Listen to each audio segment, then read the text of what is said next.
샬롬, 평안하셨습니까? 네, 오늘은 우리 이사야 말씀으로 한번 연구해 보도록 하겠습니다. 자, 이사야 34장 16절입니다. 이사야서 34장 16절. 너희는 여호와의 책을 자세히 읽어보라. 이것들이 하나도 빠진 것이 없고 하나도 그 짝이 없는 것이 없으리니 이는 여호와의 입이 이를 명하셨고 그의 신이 이것들을 모으셨음이라. 아멘. 이 성경 자체가 여호와의 신, 성령의 감동함을 받은 사람들이 기록한 책이죠. 그런데 특별히 이 성경은 66권으로 이루어져 있어요. 짝이 딱딱 이렇게 맞게끔. 특별히 우리가 연구하고자 하는 이 주제도 마찬가지인데요. 제가 먼저 한 말씀을 읽어드리겠습니다. 이 가래 뽑은 기별 2권 111페이지인데요. 사단은 현대 진리를 믿노라고 주장하는 자들의 경험 가운데 유대 민족의 역사가 반복되도록 활동하고 있다. 유대인들은 구약 성경을 가지고 있었으며 저들 스스로 구약의 말씀들을 잘 알고 있는 줄로 상상하였다. 그러나 저들은 비참한 과오를 범하였다. 저들은 그리스도의 영광스러운 재림에 관한 예언들을 주님의 초림에 관한 예언인 줄로 생각하였다. 저들이 기대했던 그대로 주님께서 오시지 않았으므로 저들은 주님을 배반하였다. 사단은 이러한 사람들을 자기의 그물에 걸리게 하고 기만하며 저들을 멸망시키는 방법을 잘 알고 있었다. 여러분이 아시는 것처럼 유대 민족이 누구를 거절했습니까? 예수님을 거절했죠. 근데 사실은 이미 거절할 뭐가 돼 있었어요. 준비가 다 돼 있는 거예요. 뭐를 잘못 생각했다고요? 재림과 초림의 예언들을 어떻게 생각했어요? 바꿔서 생각했어요. 그러니까 초림에 오실 예수님을 생각한 게 아니고 재림에 오실 예수님을 생각한 거예요. 예수님이 언제 오시는데요? 처음 오시는데. 자, 이 예수님의 오시는 그 광경이 성경에는 정확히 말하자면 3번이나 기록되어 있죠. 그런데 보통 우리는 초림과 재림을 논합니다. 그리고 제일 중요한 것이 재림인데요. 왜냐하면 이 세상의 구원의 사업을 마치신 다음에 오시는 게 재림이기 때문에 그렇죠. 그런데 유대인들은 뭐를 가지고 있었다고요? 구약 성경도 가지고 있고 그 다음에는 또 구약 말씀들을 잘 알고 있는 줄로 상상을 하고 아주 비참한 과오를 범했는데 그게 바로 초림과 재림을 혼동해버렸다는 거예요. 또 이런 말씀도 있습니다. 교회증은 5권 727페이지. 우리 백성들 사이에 비참한 영성의 결핍이 있다. 나는 제7일 안식일 예수 재림 교인들 사이에 자아를 영어롭게 하는 일이 보편화되어 있는 것과 사람의 교만이 낮추어지고 그리스도께서 높임을 받지 않으시면 우리는 한 백성으로서 유대 백성들이 초림 때에 그리스도를 영접하던 것보다 재림 때에 그분을 영접하기에 더 좋은 상태에 있지 않을 것을 보았다. 여러분, 보았다는 게 무슨 뜻이죠? 보았다? 보았다. 이 초기문집에 이 말이 상당히 많이 나와요. 이거는 누구나 할 수 있는 말이 아니에요. 누구만? 계시를 받은 사람만 할 수 있는 말이에요. 보았다는 것은. 꿈을 꾼 것도 아니고 이것은 계시예요. 근데 이 계시 가운데 누가요? 제7일 안식일 예수 재림교인들 사이에 자를 영어롭게 하는 일을 멈추거나 아니면 사람의 교만이 낮추어지거나 아니면 그리스도를 높이는 일을 하지 않으면 어떻게 된다고요? 유대 백성들이 예수님을 영접하는 것보다 더 좋지 못한 상태가 재림 때에 그분을 영접하는 상태와 된다는 거예요.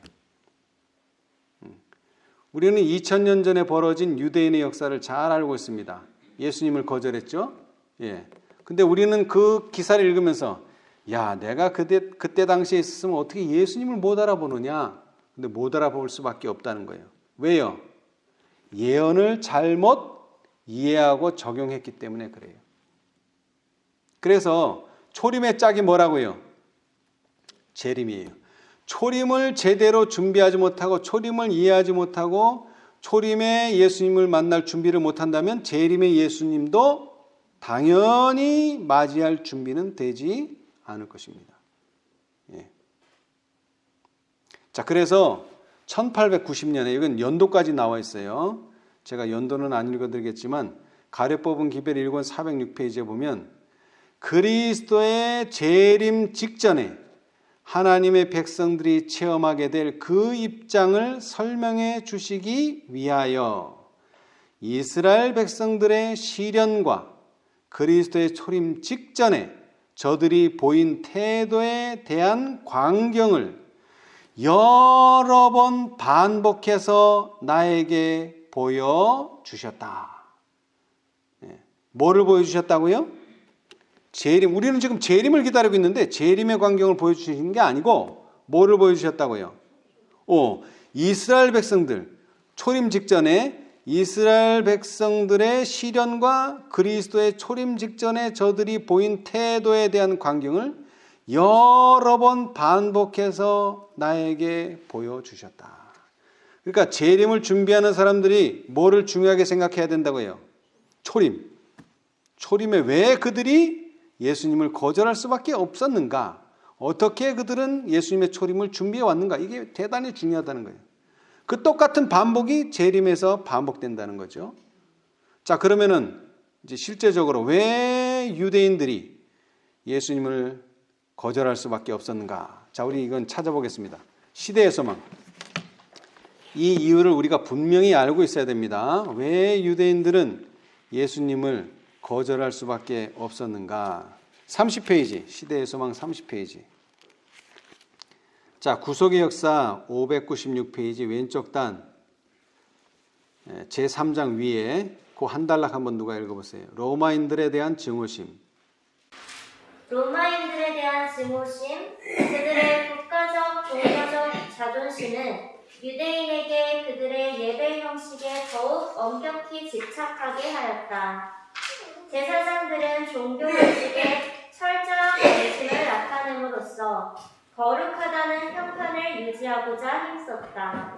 흑암과 압박 속에 있는 백성들과 권세를 잡으려고 갈급하는 관원들은 그들의 원수를 정복하고 이스라엘 나라를 회복시킬 자가 오시기를 갈망했다.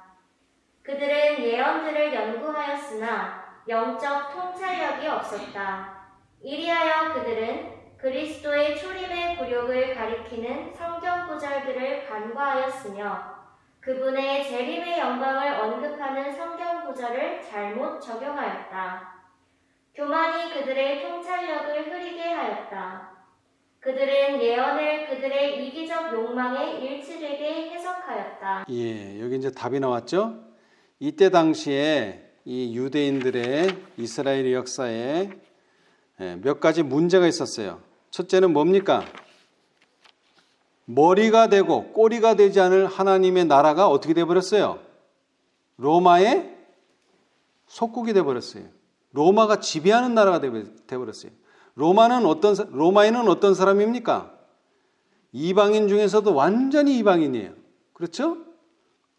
이 유대교를 아주 무시하는, 그리고 신을 무시하는 유물론 사상이 있는 그런 사람들에 의해서 그들이 통치를 당하는 거예요. 그거는 종교적으로도 문제지만 또 뭐예요? 국가적으로도 자존심이 상하는 일이에요. 어느 나라의 속국으로 산다는 것. 그래서 그들은 예언을 연구할 때 뭐를 가지고 연구했어요? 이런 나라의 상태, 이런 종교적인 상태를 회복할 것을 갈망하면서 어떤 목적과 의도를 가지고 뭐를 하기 시작했어요? 성경을 연구하기 시작했어요. 오늘날도 그런 사람 많아요. 여러분, 성경을 연구할 때는 어떻게 연구해야 되죠? 목적을 가지고 연구하면 안 돼요. 그 다음에 내가 주장하고 싶은 무엇을 주장하기 위해서 성경절들을 주워 모아서도 안 돼요. 성경이 말하는 것을 내가 들으려고 하는 낮은 자세로 공부를 해야 되는데 내가 원하는 성경절, 내가 원하는 예언의 신만 뽑아내면 안 된다는 거예요. 그런데 유대인들이 벌써 여기에서 이제 잘못을 했죠. 그래서 특별히 예수님께서는 구약의 많은 선지자의 글을 인용하셨지만 그 중에서도 가장 많이 인용된 책이 이사야서예요. 그런데 그 이사야서에는 분명히 초림의 예수님을 언급했고요. 그 다음에 재림의 예수님을 언급해 놨어요.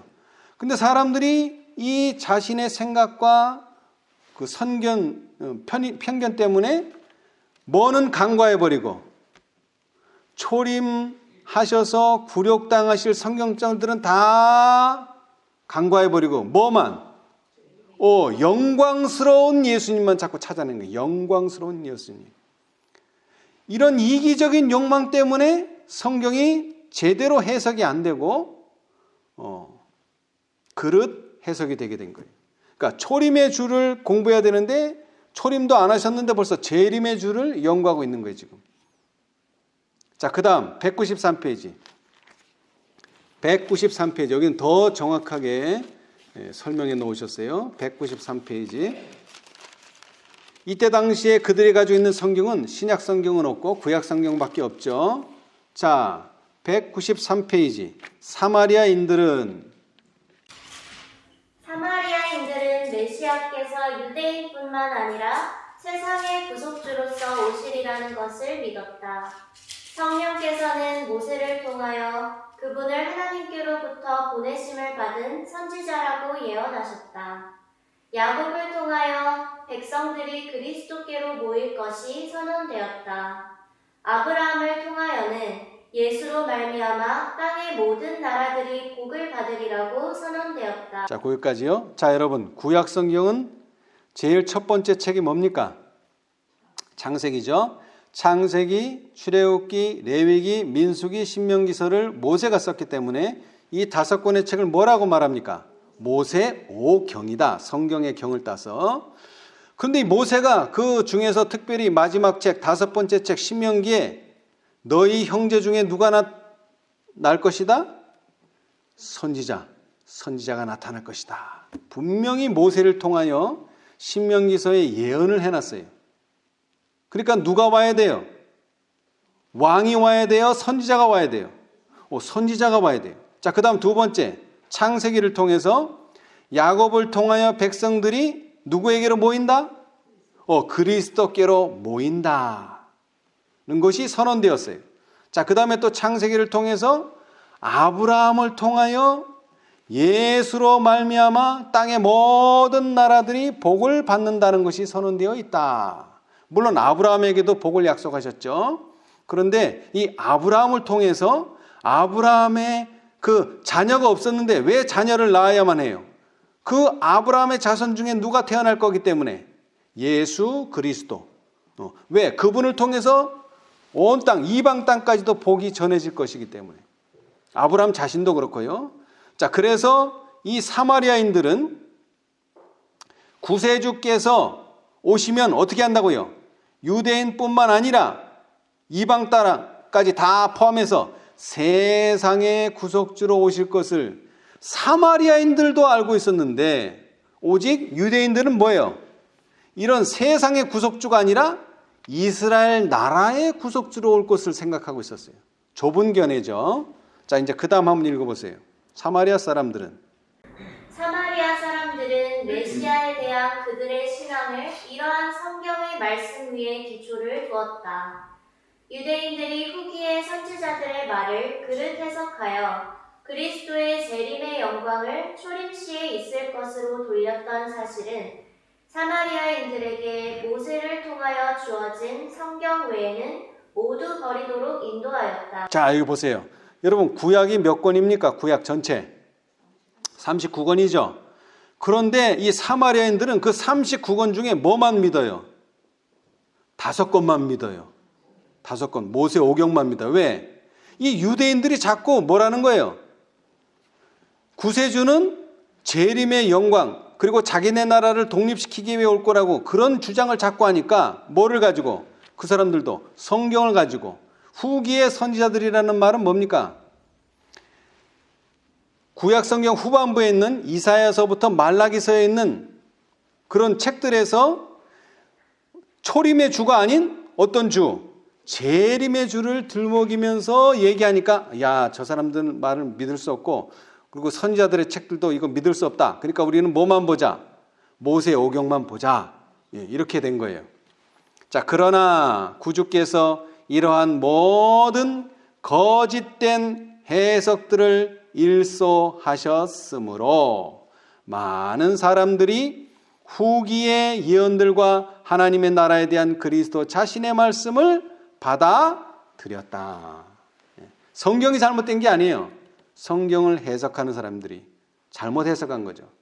예수님께 한 청년이 찾아왔어요. 내가 무엇을 하여야 영생을 얻으리까? 예수님이 뭐라고 답변하셨어요? 율법에 무엇이라 기록되었으며 내가 어떻게 읽느냐? 첫째는 기록된 말씀을 알아야 돼요. 그 다음에 두 번째는요, 그걸 어떻게 읽느냐? 음악에서는 그런 음악에서도 세 가지 요소가 있죠. 그죠? 똑같은 노래를 슬프게도 부를 수 있어요. 그렇죠? 그 다음에 똑같은 노래를 아주 흥겹게도 부를 수 있어요. 그게 리듬이에요. 리듬. 그런데 이 유대인들은 초림의 예수를 부르지 않고 재림의 예수를 부른 거예요. 잘못 부른 거죠. 그래서 사마리아인들까지도 오해를 하게끔 만들어 놨어요. 그러나 사마리아 여인과 그 주변 사람들은 이제 예수님을 통해서 우리가 예언을 잘못 해석하고 있었구나 깨닫고서 그분께서 우리가 기다리는 메시아라고 하는 확실한 증거를 찾게 되었죠. 자, 그래서 저는 오늘 초림과 재림을 한번 비교해 봤어요. 초림과 재림. 여러분, 뭔가를 비교한다는 것은 두 가지를 생각하면 돼요. 하나는 차이점, 뭐가 다르냐. 또 하나는요, 뭐가 같으냐. 여러분, 유대인이 바보가 아닌 이상 초림과 재림에 뭐가 있을까요? 유사한 것이 있기 때문에 혼동했겠죠. 전혀 다른데 어떻게 혼동할 수가 있습니까? 전혀 다른데. 그건 혼동이 아니죠. 그러나 유사점도 있기 때문에 이 사람들이 혼동을 일으킨 거예요. 유사점이 있어요. 분명히. 그러나 여기에는 또 차이점도 있다. 자, 우리 시대의 소망 234페이지. 234. 그리스도의 초림의 기별이 당신의 은혜의 왕국을 공포하였던 것처럼 그분의 재림의 기별은 영광의 왕국을 공포한다. 여러분, 유사점은 뭐예요? 초림의 기별도 왕국을 공포하고 그 다음에는요, 재림의 기별도 왕국을 공포해요. 그런데 그 왕국이 달라요. 초림의 기별이 전파하는 왕국은 어떤 왕국? 은혜의 왕국이에요. 은혜의 왕국. 누구나 예수님 만지고 예수님께 욕을 할 수도 있고 예수님을 볼 수도 있고 은혜스러운 왕국이에요. 그런데 재림의 왕국은요, 재림 기별이 전하는 왕국은 준비되지 않은 자들이 예수님 앞에 나타나면 어떻게 됩니까? 죽습니다. 그것이 달라요. 은혜의 왕국은 누구든지, 말 그대로 누구든지, 죄인이건 의인이건 뭐 누구든지 그 나라를 볼 수 있어요. 그러나 영광의 왕국은요, 준비된 자들만, 거룩한 자들만 이 나라를 볼 수 있어요. 이것이 달라요. 그러나 똑같이 기별을 통해서 이 왕국이 공포되었다. 그리고 또 유사점은 첫째 기별이 뭐죠? 초림 기별. 그 다음 둘째 기별은요, 재림 기별. 이 초림 기별이 되었든지 재림 기별이 되었든지 그 모든 기별은 뭐에 기초를 두고 있다? 예언의 말씀에 기초를 두고 있다. 특별히 어떤 예언? 다니엘에게 마지막 시대에 대하여 설명한 그 천사의 말은 마지막 때에 이해하게 될 것이었다. 여기 자세한 설명은 없지만 결국 첫째 기별, 초림 기별도 뭐에? 다니엘서에 기초했고, 둘째 기별, 재림 기별도 뭐에? 다니엘서에 기초했어요. 자세한 것은 좀 이따가 말씀드리겠어요. 자, 이 두 기별은 다 뭐에 기초했다? 예언에 기초했다. 특별히 어떤 예언? 다니엘서의 예언에 기초되어 있다. 우리가 재림 기별은 너무나 잘 알죠? 다니엘 몇 장 몇 절? 8장 14절이 이 재림 기별의 기초입니다. 자, 그래서 이 두 개의 기별은 차이점이 있어요. 초림 기별은 은혜의 왕국을 공포하지만 재림 기별은요, 영광의 왕국을 공포한다. 그러나 이 두 가지는 다 유사점이 있는데 예언의 말씀에 그 기초를 두고 있다. 다시 말하면 예언을 연구하지 않으면 이 나라를 만날 수 있습니까? 없습니까? 만날 수가 없습니다. 자, 여러분, 예수님의 초림 가운데 이런 장면이 있죠? 자, 우리 580페이지 보겠어요. 580페이지. 초림은 초림으로 끝나는 게 아닙니다. 자, 580페이지. 초림으로 준비된 사람이 재림을 만날 수 있다는 하나의 징조, 증표가 하나 있어요. 자, 580페이지. 예수님께서 돌아가시기 직전 일요일 날에 보여주신 사건이죠. 자, 그리스도께서 나귀를 타시고, 자, 운명지어진 백성, 580페이지. 그리스도께서 나귀를 타고 예루살렘의 개선에 입성을 하신 일은 천사들의 환희와 성도들의 기쁨 가운데 능력과 영광으로 하늘 구름을 타고 재림하실 일의 희미한 전조였다. 여러분, 예수님께서 이제 초림의 마지막 사업 중에 하나가 십자가에 돌아가시는 일인데, 그 돌아가시는 그 순환 주간에 제일 첫 번째로 한 것이 뭡니까? 예루살렘 성에 입성하는 거예요. 근데 뭐로서 입성하는 겁니까?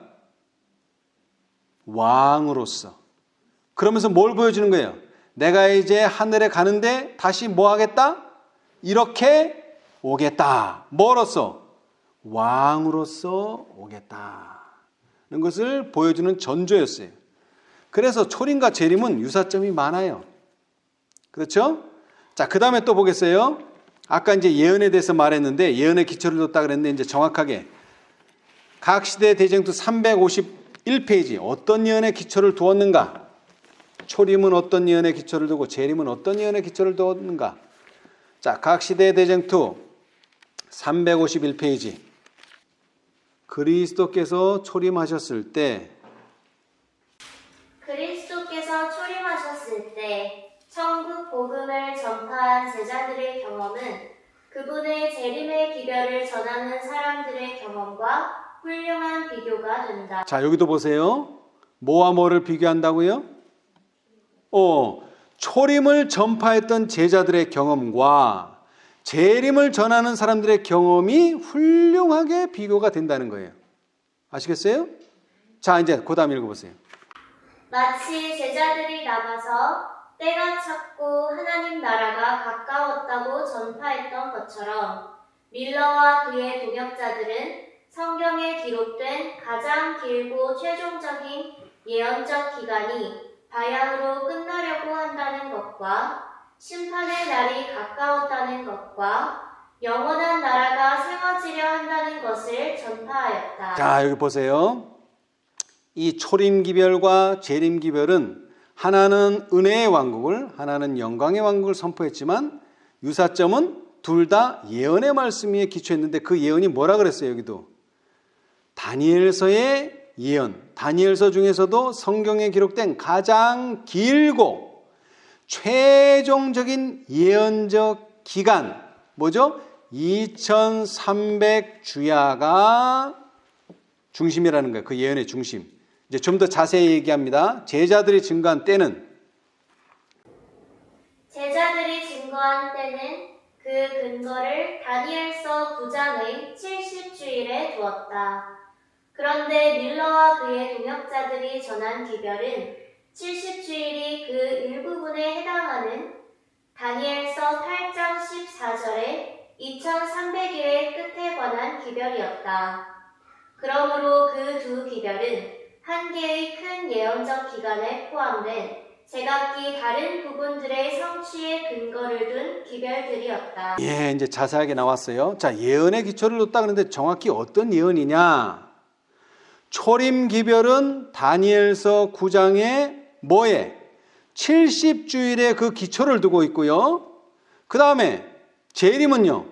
다니엘서 8장 14절에 2300주야에 그 기초를 두고 있다는 겁니다. 자, 그런데 초림이 됐던 재림 기별이 됐던 두 개는 다 어떤 예언적 기간에 포함되어 있다고요?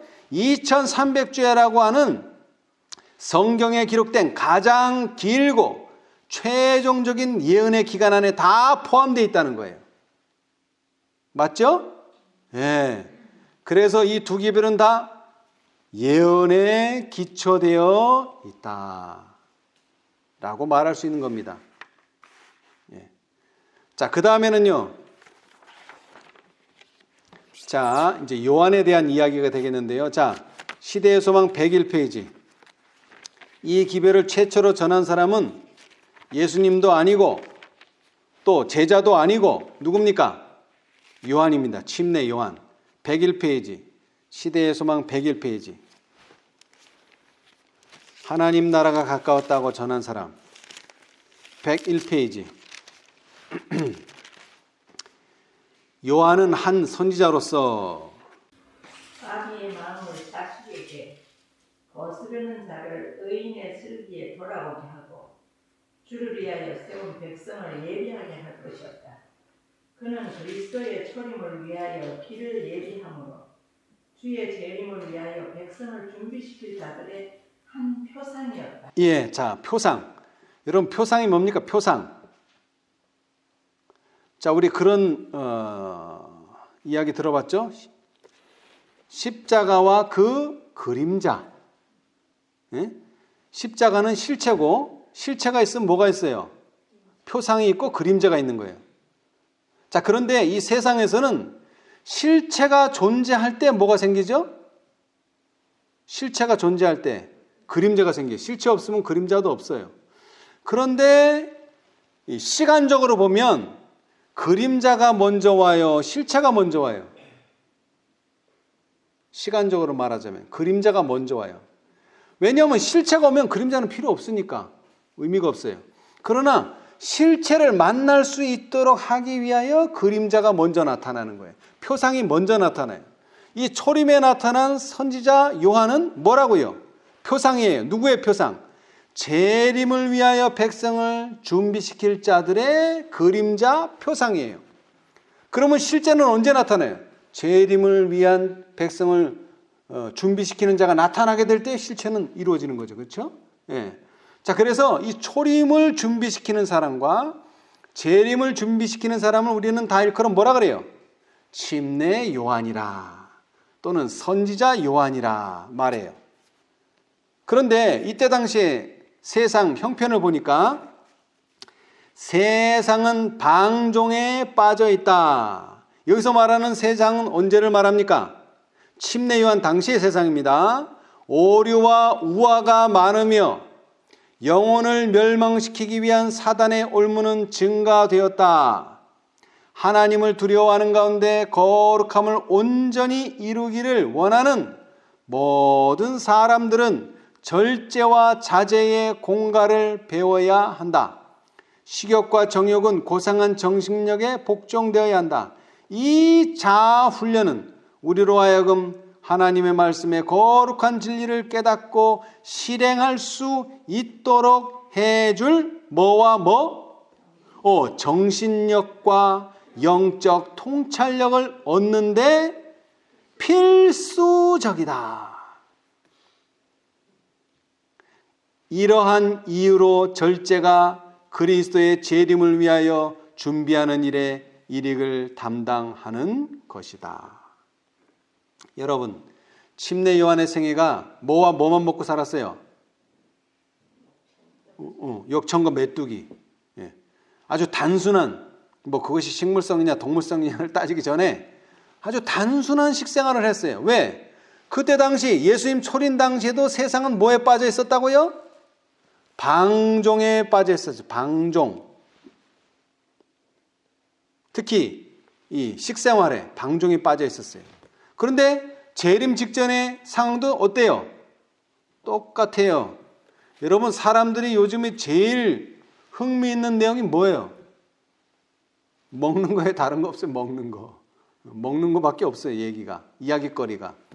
그런데 침례요한은 뭘 보여줬죠? 절제하는 생활. 절제하는 생활. 그런데 절제가 그리스도의 재림을 위하여 준비하는 일에 일익을 담당하는 것이다. 왜? 이러한 방종한 세상에서 자아를 훈련시키는 방법 중에 하나가 뭐라고요? 절제예요. 그 절제를 하면 뭐가 생긴다고요? 하나님의 말씀의 거룩한 진리를 첫 번째는 뭐하고? 깨닫고, 두 번째는 실천할 수 있는 정신력을 주는 거예요. 그 다음에 그것을 깨달을 수 있는 영적 통찰력을 줘요. 절제가. 그래서 중요한 거예요. 여러분, 고기 먹는다고 하늘나라 못 가는 건 아니에요. 근데 뭐는 깨달을 수 없어요? 진리를 깨닫기가 매우 어려워요. 왜? 절제를 통해서 정신력을 주신다고 했고, 절제를 통해서 영적 통찰력을 얻을 수 있다고 했는데 그걸 안 하니까 영적 통찰력이나 정신력을 얻기가 매우 힘들어요. 자, 그래서 초림을 위한 준비나 재림을 위한 준비가 다르다고요? 같다는 것입니다. 똑같습니다. 예. 자, 그 다음에는요. 자, 이때 당시의 상황이 초림 당시의 상황과 재림 당시의 상황이 비슷해요. 아까 방종이라고 표현했는데 여기는 또 다른 표현을 쓰셨어요. 자, 조금 넘어가서 122페이지. 122. 우리는 지금 초림과 재림을 비교하면서 보고 있어요. 근데 세상의 상태는 똑같아요. 초림 당시나 재림할 당시나 재림 직전이나 그리스도의 초림 당시에 있었던 치료하지 않은 방종과 그 결과로 생기는 질병과 태폐는 그리스도의 재림 전에 극심한 죄악과 함께 다시 존재할 것이다. 그리스도께서는 세상의 형편은 홍수 전의 시대나 소돔과 고모라의 때와 같아질 것이라고 엄명하셨다. 마음에 생각하는 모든 상상이 항상 악할 것이다. 우리는 지금 그 두려운 시기의 바로 변두리에 살고 있으므로 구주의 금식의 교훈이 우리의 가슴에 깊이 새겨져야 한다. 우리는 그리스도께서 견디신 말할 수 없는 고통에 의해서만 제어하지 않은 방종의 사악함을 평가할 수 있다.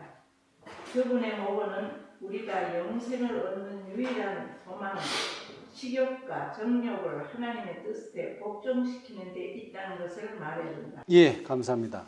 여러분, 이 시대는 종교적인 핍박이 없는 평안하고 안전한 시대입니다. 옛날처럼 너 기독교냐, 너 불교냐 탄압하지 않아요. 그러나 사실 우리는 이 신앙으로 인해서 고통을 당합니다. 왜 그렇습니까? 외부에 주는 고통이 아니에요. 스스로가 당하는 고통이에요. 무엇 때문에? 식욕과 정욕을 하나님의 뜻에 복종시키기 때문에 그래요. 이렇게 단련된 사람들이 뭐를 통과하는 거예요? 환난을 통과하고 이렇게 단련된 사람들이 일요일 법령도 통과하는 거예요. 이렇게 단련되지 않은 사람들은 그날에 갑자기 어떤 힘이 생기는 것은 아닙니다. 그렇죠? 그래서 초림의 당시에도 이러한 절제가 필요했고 재림을 위한 준비도 당연히 절제가 꼭 필요합니다. 그것을 침례 요한이 분명하게 보여주고 있습니다. 그렇죠? 예. 그래서 여기 화이트 주석에 보면은 이사야 59장 13, 17절 보시면은 그리스도의 초림 직전의 세상 형편은 그의 재림 직전의 세상 형편을 생생하게 그려준다. 똑같은 죄악이 존재할 것이요 사단은 인간의 마음에 그때와 똑같은 기만적 능력으로 역사할 것이다. 자, 그 다음에 우리가 이 초림과 재림을 이야기할 때 빠지지 않는 인물이 한 사람 있어요. 누굽니까? 엘리야입니다. 엘리야. 그렇죠? 자, 우리 아까 조금 전에 시대의 소망에서도 읽었는데요. 자, 말라기 4장 5절 6절을 보겠습니다. 말라기 4장 5절 6절. 말라기 구약 마지막 예언서죠. 선지자의 글이죠. 말라기 4장 그리고 마지막 장이죠. 4장 5절 6절 마지막 절이죠. 마지막 책, 마지막 장, 마지막 절.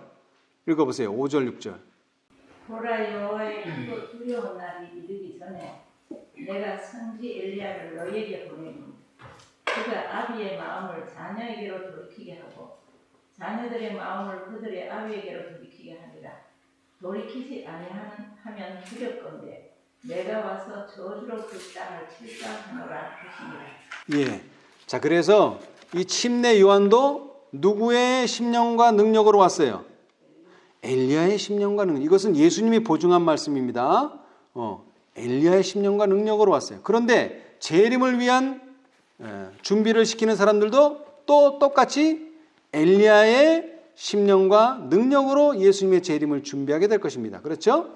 자, 그래서 이 말라기 4장 5절로 6절의 주석 엘리야의 기별을 한번 보겠습니다. 엘리야의 기별. 그리스도께서 하늘 구름을 타고 다시 오시기 바로 직전인 이 시대에 하나님께서는 여호와의 큰 날에 설 한 백성을 준비시킬 사람들을 부르신다. 요한이 행한 것과 같은 그런 사업이 이 마지막 시대에 수행되어야 한다. 주께서는 그가 택하신 그릇들을 통하여 그의 백성들에게 기별을 보내고 계신다. 그리고 그분은 모든 사람들로 하여금 그가 보내시는 권명과 경고에 유의하게 할 것이다. 그리스도의 공생의 바로 직전에 주어진 기별은 세리들과 죄인들이여 회개하라. 바리새인과 사두개인들이여 회개하라. 이는 천국이 가까웠느니라는 것이었다. 이건 누가 한 말이에요? 침례 요한. 우리의 기별은 평화와 안전의 기별이어서는 안 된다. 주께서 곧 나타나시리라고 믿는 한 백성으로서 우리는 전해야 할 명백한 기별을 갖고 있다. 그 기별은 어떤 기별이라고요? 내 하나님 만나기를 예비하라는 것이다. 우리의 기별은 침례 요한의 기별처럼 직접적인 것이어야 한다. 그는 왕들의 죄를 책망하였다. 생명의 위험이 있었음에도 불구하고 그는 진리가 그의 입술에서 약해지는 것을 결코 허락하지 않았다. 이 시대에 행해져야 할 우리의 사업은 충실히 이행되어야 한다. 자, 그 다음 단락 한번 읽어보세요. 범세계적인 배도의 이 시대에 하나님은 그의 기별자들에게 엘리야의 심령과 능력으로 그의 율법을 선포하라고 하신다. 침례 요한이 그리스도의 초림을 위하여 한 백성을 준비시킬 때에 십계명으로 그들의 주의를 환기시킨 것과 같이 우리도 분명한 소리로 하나님을 두려워하며 그에게 영광을 돌리라. 이는 그의 심판하실 때가 이르렀음이니. 선지자 엘리야와 침례 요한의 특징이었던 열성을 가지고 우리들은 그리스도의 재림의 길을 예비하기 위하여 노력해야 한다. 아멘. 자, 이것이 안교 1905년에 하신 말씀이에요. 자, 다시 말하지만 예수님 당시의 세상 형편이나 그 다음에 다시 오실 예수님 오실 그 시대 직전의 세상 형편이나 똑같아요. 그때에 나타난 사람이 침례 요한 같은 사람, 그때에 나타난 사람이 엘리야와 같은 사람이에요. 뭐를요? 죄라고 지적하는 사람. 그런 사람들이 나타나서 뭐를 말해야 된다고요? 하나님을 두려워하며 그에게 영광을 돌리라. 이는 그의 심판하실 때가 이르렀음이니 라고 말해야 된다는 거예요. 근데 오늘날 많은 사람들이 뭐를 자꾸 빼먹어요? 하나님을 두려워하며 그에게 영광을 돌리라까지는 말을 하는데 그의 심판하실 때는 없다. 그것은 하나님의 기별이 아니죠. 예. 자, 그래서 재림의 선포, 그 다음에 초림의 선포도 다 침례 요한이 했다는 것. 실제로 침례 요한이 초림을 선포했고 이제 침례 요한은 죽었지만 침례 요한과 같은 사람들이 재림 직전에 나타나서 엘리야의 심령과 능력으로 하나님의 심판의 때를 알려줄 것이다. 이것이 바로 재림의 기별입니다. 자, 그런데 우리가 교과 시간에 배웠지만 예수님의 제자들은요, 예수님께서 돌아가신 다음에서야 진정으로 예수님의 제자로서의 역할, 하나님의 대표자로서의 역할을 했어요. 그것이 바로 시대의 소망 805페이지인데요. 자, 우리 한번 805페이지 보겠습니다. 시대의 소망 805페이지. 과정책에서는 그냥 인용되어 있으니까 바로 읽었지만 우리는 이제 실제로 찾아서 읽어봅시다. 시대의 소망 805페이지. 구속의 역사 950페이지 왼쪽 단 밑에서 두 번째. 제자들은 저희 사업의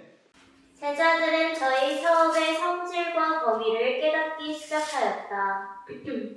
그들은 그리스도께서 그들에게 위탁하신 경이로운 진리를 세계에 선포해야만 하였다. 예수님의 생애에 일어났던 일들과 그분의 죽음과 부활, 그리고 그 사건들을 가리킨 예언들, 하나님의 율법의 신성성, 구속의 경륜의 신비, 죄를 용서하시는 예수님의 능력 등 저희가 목격한 이 모든 것을 온 세계에 알려야만 하였다. 그들은 회개와 구주의 능력을 통한 평화와 구원의 복음을 선포해야만 하였다. 예. 자, 이제 예수님은 승천하시고 없어요. 이제 제자들이 해야 될 일이 뭡니까? 진리를 세상에 선포하는 일이에요. 그런데 어떤 진리? 자, 예수님과 3년 반 동안 있으면서 뭘 봤을까요? 예수님의 생애에 일어났던 일 봤죠? 자, 그 다음에 그분이 죽으심 봤죠? 그 다음에 그분의 부활 봤죠? 자, 이제 그 다음부터는요, 그리고 그 사건들을 가리킨 예언들, 이건 스스로 해야 되는 거예요. 보는 게 아니에요. 그 다음에 하나님의 율법의 신성성, 그것도 그들 스스로 깨달아야 되는 거예요. 그렇죠? 자, 그 다음에 구속의 경륜의 신비, 이것도 그들이 깨달아야 되는 거예요. 자, 그 다음에는요, 죄를 용서하시는 예수님의 능력, 이것이 특별히 어디에서 나타났어요? 죄를 용서하시는 예수님의 능력. 아니요, 회개하고 돌이켜 너희 죄 없이함을 받으라. 그리하면 뭐가 온다? 유쾌하게 되는 날이 온다. 그것은 늦은 비에만 해당되는 것이 아니라 이른 비에도 해당되는 거예요. 죄를 용서하시는 능력을 경험한 사람들만이 무슨 경험을 한다고요? 이른 비에 경험을 하는 거예요. 자, 다시 말합니다. 그들은 직접적으로 뭘 봤어요? 예수님의 생애도 봤어요. 죽음도 봤어요. 심지어는 뭐까지? 부활까지 봤어요. 그런데 그 다음부터는 본 것이 아니고 들은 것이 아니고 스스로 깨닫는 거예요. 그 사건들을 가리킨 예언들 깨달아야 돼요. 그 다음에 하나님의 율법의 신성성도 깨달아야 돼요. 그 다음에 구속의 경륜의 신비도 깨달아야 돼요. 그 다음에는요, 죄를 용서하시는 예수님의 능력도 스스로 경험해야 돼요. 체험해야 돼요. 말씀을 통해서 경험해야 돼요. 그렇다면 초림의 제자들이 이런 것을 깨달았다면 재림을 위한 준비를 하는 사람들은 뭘 깨달아야 될까요? 이것이 관건이에요. 이것이. 그런데 예수님이 재림 직전에는 나타나시지를 않았어요. 함께 할 수가 없어요. 예수님의 생애도 볼 수 없고 그분의 죽으신 그분의 부활도 볼 수 없어요. 그런데 뭔 볼 수 있어요? 재림 운동은 볼 수 있어요. 이게 아주 매우 중요해요. 근데 이게 우리 구속의 역사에 없기 때문에 제가 읽어만 드릴게요. 잘 들어보세요. 복음전도 612, 613인데요. 그리스도 당시와 마찬가지로 오늘날에도 성경을 그릇 읽거나 해석하는 경우가 있을 수 있다. 만일 유대인들이 진지하고 경건한 마음으로 성경을 연구했을 것 같으면 그들은 성경 연구를 통하여 그 당시의 진상과 그리스도의 초림의 시간뿐 아니라 그 방법도 알 수 있었을 것이다. 여러분, 성경을 제대로 연구했다면 뭘 알았을 거라고요? 그 당시의 진상, 그러니까 징조죠. 예수님 초림할 징조.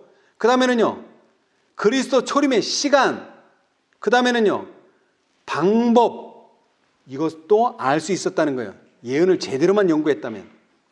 저들은 그리스도의 영광스러운 재림을 주님의 초림으로 잘못 생각하지도 않았을 것이다. 그들은 다니엘의 증언과 이사야와 그 밖에 다른 선자들의 증언을 가지고 있었다. 그들은 모세의 교훈을 가지고 있었다. 그리고 그리스도께서 바로 그들 가운데 계셨지만은 그들은 여전히 그분의 강림에 대한 증거를 찾기 위하여 성경을 살피고 있었다. 이게 재밌는 이야기예요.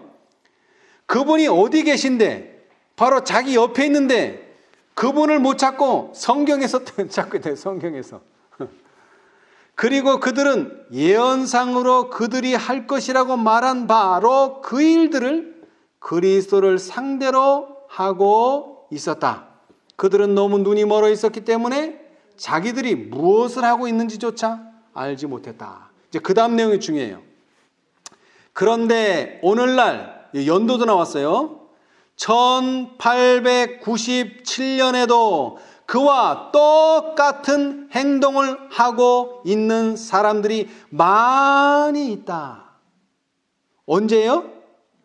1897년. 그래, 어떤 사람들인가 봤더니, 왜냐하면 그들은 첫째와 둘째와 셋째 천사의 기별에 나타나 있는 시험하는 기별을 경험하지 못했기 때문이다. 여러분, 오늘날 왜 우리 주위에 오류에 빠지는 사람들이 이렇게 많은 거예요? 최고의 성경 지식을 가지고 예언의 신도 가졌다는 사람들이 왜 이렇게 오류에 잘 빠져요? 뭐를 못했기 때문에? 첫째와 둘째와 셋째 천사의 기별에 나타나 있는 시험하는 기별을 경험하지 못했기 때문이다. 결론은 그거예요. 과거에는 예수님이 오셨을 때 예수님의 행동 하나하나, 말 하나하나가 구약 성경 선지자의 글, 모세의 글에 예언한 대로 하는가 안 하는가를 비교해 보는데요. 오늘날은 어때요? 그게 아니라 첫째 천사의 기별을 전하는 사람들, 둘째 천사의 기별을 전하는 사람들, 셋째 천사의 기별을 전하는 사람들이 모세의 글과 그 다음에 선지자의 글에 예언한 대로 말하고 행동하는 것을 보는 거예요. 그게 안 되면은 그들은 예수님을 만날 수가 없어요. 이러한 기별이 아직도 미래에 관한 것이라는 사실을 증명하기 위하여 성경을 연구하고 있는 사람들이 있다. 이미 첫째, 둘째, 셋째가 이루어지고 있는데 아직 이루어지지 않았고 뭐요? 미래에 관한 것이다. 또 어떤 사람들은요, 계시록 18장이 또 미래에 있을 사건이다. 이렇게 생각하고 있는 사람들이 있단 말이에요. 그렇기 때문에 그 사람들은 첫째, 둘째, 셋째 시험하는 기별을 경험을 못한 거예요. 경험을 못하면 이 사람들은 자꾸 바로 그 기별이 지금 오늘날 활동하고 있는데도 알아보지 못한다는 거죠. 그리고 미래에 있을 것이라고 그걸 증명하기 위해서 성경을 연구해요. 예언의 신을 연구하고. 그들은 이 기별의 진실성을 이해하고 있지만 그것을 예언적 역사에서 적당한 자리에 두지 못하고 있다. 역사 속에서 못 찾는 거예요. 그러므로 이러한 사람들은 이 기별이 차지하고 있는 시대적 위치를 찾아내는 일에 있어서 사람들을 그릇된 길로 인도할 위험에 빠져 있다. 그들은 말세를 보지도 이해하지도 못하며 이 기별을 어느 시대에 적용시켜야 하는지도 모르고 있다.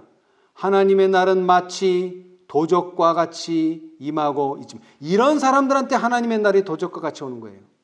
현명하고 위대하다고 하는 자들은 고등교육을 놓고 떠들어대고 있다. 그러니까 이론만 풍성한 거예요. 실제적인 것은 경험이 아무것도 없어요. 다시 말하지만 오늘날은 첫째, 둘째, 셋째 천사 기별을 경험하는 것이 매우 중요합니다. 예. 자, 이제 실물교훈의 한 말씀 보겠습니다. 실물교훈.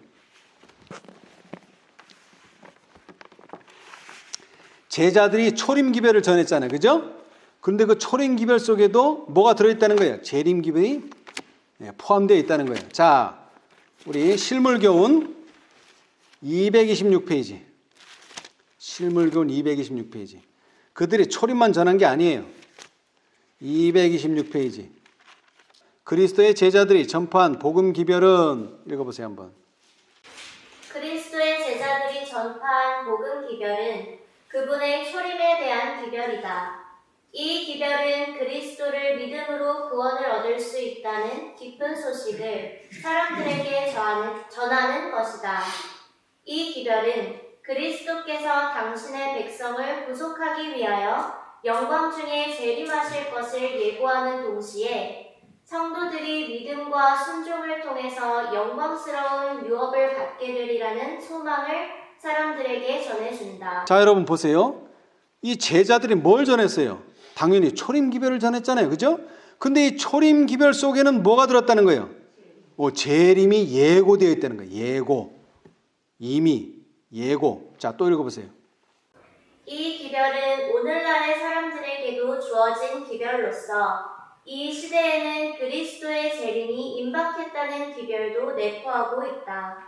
그리스도께서 친히 말씀하신 재림의 징조들이 성취되고 있을 뿐 아니라 성경 말씀으로 우리는 주께서 문 앞에 이르셨음을 알 수 있다. 자, 여기도 나왔죠? 이제 실제적으로 재림기별을 전하는 사람들은 여기에 더 추가해서 초림기별에 추가해서 뭐가 내포되어 있다고요? 그리스도의 재림이 뭐 했다?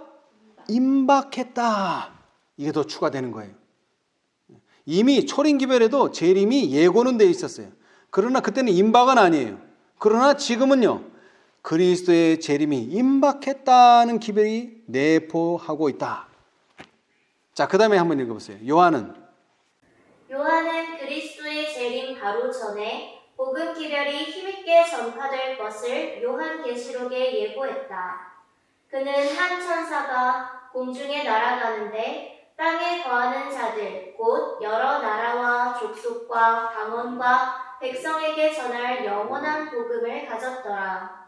그가 큰 음성으로 가로되 하나님을 두려워하며 그에게 영광을 돌리라. 이는 그의 심판하실 시간이 이르렀음이니 라고 외치는 것을 보았다. 예, 자 보세요. 초림기별에 제자들이 전한 것은 무슨 기별이었어요? 복음기별이다 그랬죠. 분명히 그리스도의 제자들이 전파한 복음기별은 그분의 초림에 대한 기별이다. 여러분, 초림기별은 복음기별이에요. 그러면 재림기별은요? 이것도 복음기별이에요. 그렇죠? 왜? 영원한 뭐를 가졌더라? 복음을 가졌더라. 자, 이제 그 다음 읽어보세요. 이 예언을 보면 심판에 대한 경고와 거기에 관련된 기별을 전한 다음에 이어 인자가 하늘 구름을 타고 강림하신다. 심판이 가까웠다는 선포는 그리스도의 재림이 임박했다는 것을 공포하는 것이다. 그리고 이 선포를 영원한 복음이라 부른다. 자, 여러분, 오늘날 심판을 빼버리면 어떻게 해요? 우리 기별에서 심판을 빼면 뭐를 빼는 거예요? 복음을 빼먹는 거예요. 복음. 왜 그렇죠? 심판이 가까웠다는 선포는 뭐라고요? 그리스도의 재림이 임박했다는 것을 공포하는 것이고, 그렇죠? 그리고 이 선포는 뭐라고 부른다? 영원한 복음이라 부른다. 근데 거기서 심판을 빼면 뭐가 되는 거예요? 복음이 안 되는 거죠, 뭐.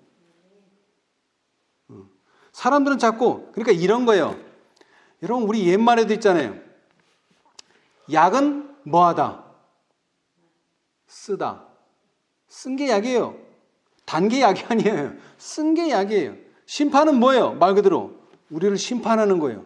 근데 그게 받아들이고 그 심판에 임해서 내 죄가 다 용서받으면 뭐가 되는 거예요? 복음이 되는 거예요. 그렇잖아요. 그죠? 네.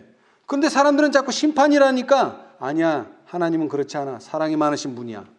그러면 자꾸 뭐를 제하는 거예요? 치료제를 자꾸 제해버리는 거예요. 제가 얘기했잖아요. 자주. 당뇨병은요, 아프질 않아요. 그래서 사람이 병든 줄을 몰라요. 치료할 생각을 안 해요. 왜? 아프질 않으니까.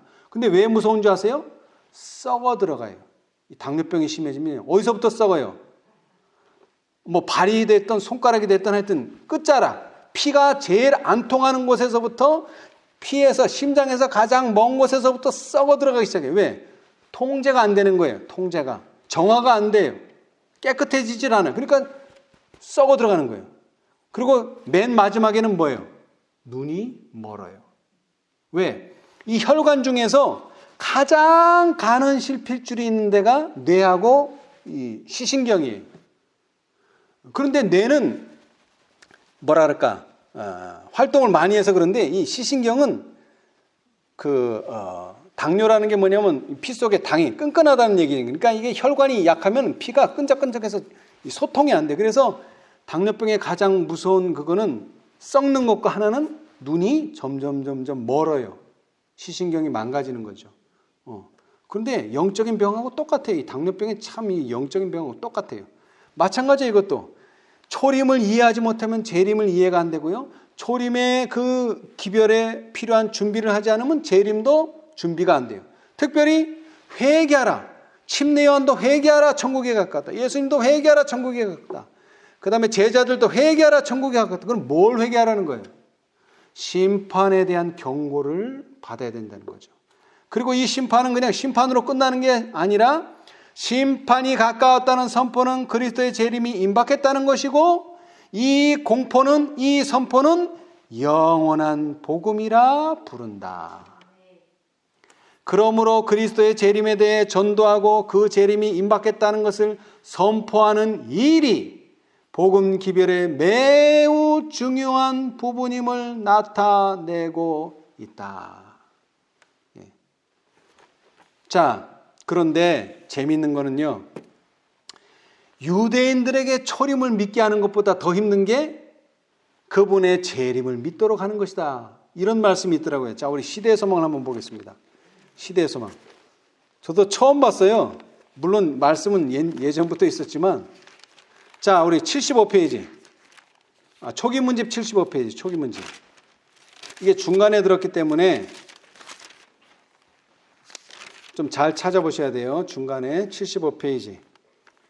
75페이지 중에서 여기 2027페이지 왼쪽 단 첫 번째 단락이 다음에 나는 옛날 예루살렘으로 가는 것이, 찾으셨어요? 네, 거기서 조금 내려와 보세요. 조금 내려오시면은 나는 현대 진리를 전하는 사업에 쓰지 않을 것이기 때문이다. 나는 그러한 사업이 실제적으로 선을 이루지 못하며, 자, 그 다음부터 이제 줄 쳐놓으세요. 얼마 안 되는 유대인들이 그리스도의 초림을 믿게 하는데도 오랜 세월이 걸렸는데, 그분의 재림을 믿도록 하는 데는 더욱 오랜 세월이 걸리게 될 것을 보았다. 여러분, 예수님께서 BC 3, 4년경에 태어나셨어요. 물론 그 전부터 징조가 있었고 태어날 것이 엿보였죠.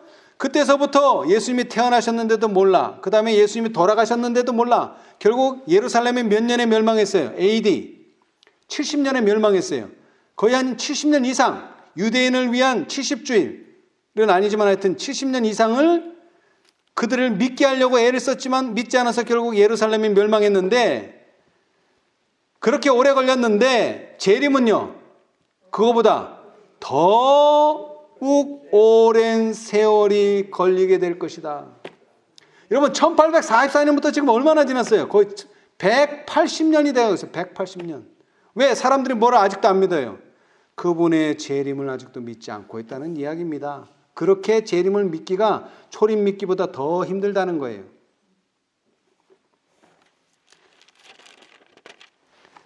자,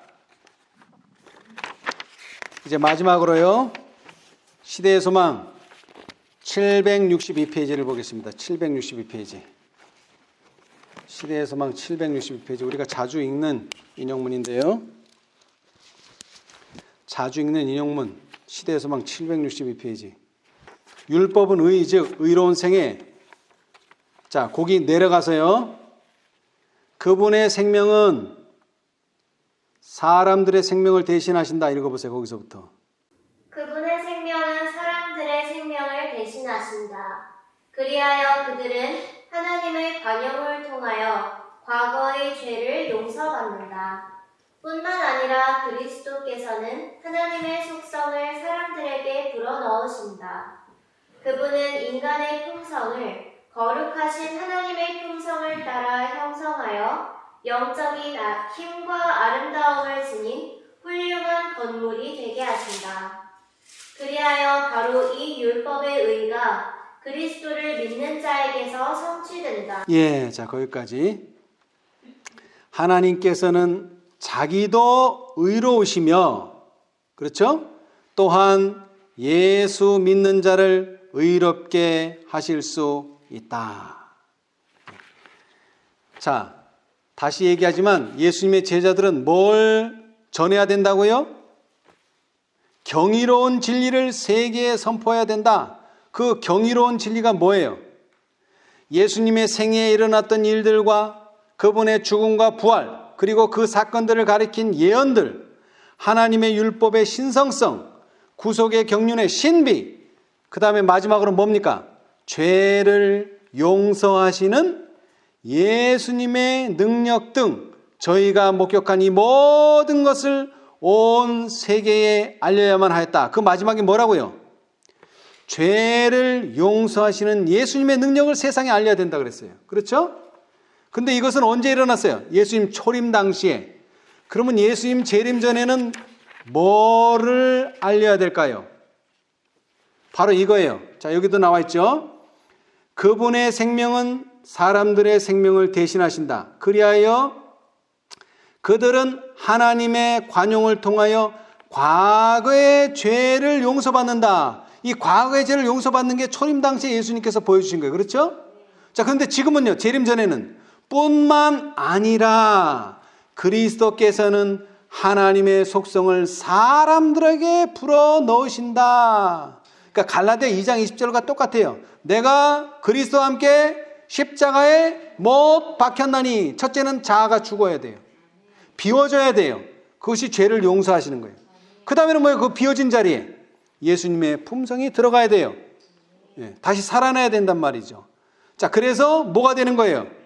하나님의 속성으로 사람들에게 불어넣어서 그분은 인간의 품성을 거룩하신 하나님의 품성을 따라 형성하여 영적인 힘과 아름다움을 지닌 훌륭한 건물이 되게 하신다. 이렇게 돼야지만 완성이 되는 거예요.